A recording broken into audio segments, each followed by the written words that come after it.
ముందుగా కొడంగల్ నియోజకవర్గం మీడియా మిత్రులకు నమస్కారం. మద్దూరు మండలం కొత్తపల్లి నూతనంగా ఏర్పడినటువంటి కొత్తపల్లి మండలంలో అల్లిపూర్ గ్రామంలో ఎల్లప్ప ముదిరాజు మీద దాడి జరిగినటువంటి వ్యక్తులని వెంటనే అరెస్ట్ చేయాలని దౌలతాబాద్ మండల ముదిరాజ్ సంఘం తరపున అదేవిధంగా ఒక ముదిరాజు బంధువుగా నేను హెచ్చరిస్తున్నాను.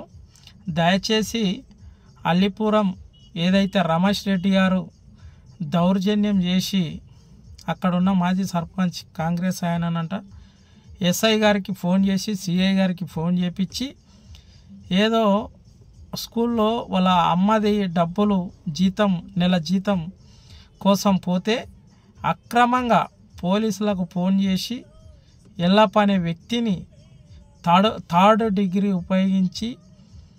ఉపయోగించి ఆయనని ఇష్టానుసారంగా ఇబ్బందులు పెట్టి కోస్గి సిఐ కావచ్చు ఎస్ఐని కావచ్చు వెంటనే సస్పెండ్ చేయాలని జిల్లా ఎస్పీ గారికి తెలియజేస్తున్నా.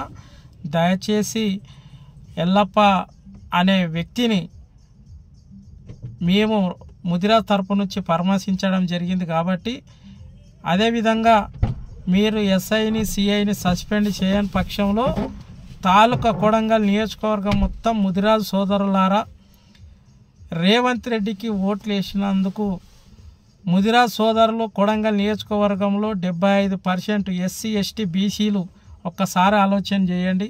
ఆయనకు ఓట్లు వేసిన పాపాన ఈరోజు ప్రజాపాలన అని ఒక పేద వర్గానికి చెందినటువంటి ఎల్లప్ప ముదిరాజుని ఎస్ఐలు కానీ అదేవిధంగా సిఐని కానీ వెంటనే సస్పెండ్ చేయకపోతే పెద్ద ఎత్తున కొడంగల్ నియోజకవర్గాన్ని బంద్కు పిలిపిస్తాం.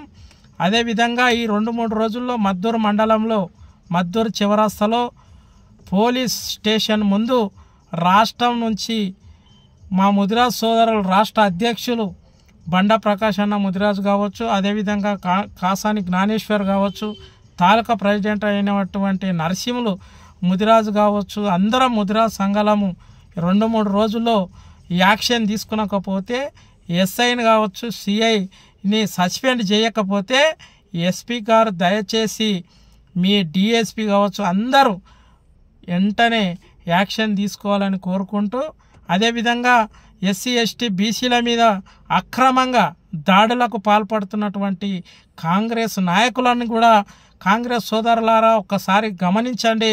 ముదిరాజ్ సోదరులారా మీరు గిట్ట కాంగ్రెస్ పార్టీలో ఉన్నారు, కాంగ్రెస్ పార్టీలో ముదిరాజ్ సోదరులు ఉన్నారు, కానీ ఇట్లా ఎస్ఐలతో సిఐలతో కొట్టించడము మీకు ఎంతవరకు సమంజసమో ఒక్కసారి ఆలోచన చేయండి. రాజకీయం చేయండి కాదనట్లే. ఒక ఎల్లప్ప అనే ముదిరాజు సోదరు మీద ఎస్ఐ సిఐ నైట్కు తీసుకుపోయి థర్డ్ డిగ్రీ వాని ఇష్టం వచ్చినట్ల కొట్టడం జరిగింది. అక్కడ ఉన్నటువంటి మన మాజీ ఎమ్మెల్యే పట్నం నరేందర్ రెడ్డి గారు ఓదార్చి ఆయనకు ఆర్థిక సాయం అందజేయడం జరిగింది. మేము నిన్న ముదిరాజ్ సంఘం తరపు నుంచి ఎల్లప్ప ఇంటికాడికి పోయి మేము పరామర్శించినాం. ఇంతవరకు ఏ రెస్పాన్స్ లేదు. ఈ 2 రోజులు టైం ఇస్తున్నాం. ఎస్పీ గారి దగ్గర పోయి మేము పెద్ద ఎత్తున ముదిరాజ్ సంఘాలు కానీ బీసీ సంఘాలు పోయి పెద్ద ఎత్తున మద్దూరు చివరస్తలో ధర్నా చేస్తామని మనవి చేస్తూ ఈ అవకాశం ఇచ్చిన మీడియా మిత్రులందరికీ ధన్యవాదాలు తెలియజేస్తూ ముగించుకుంటున్నాను. జై తెలంగాణ, జై ముదిరాజ్.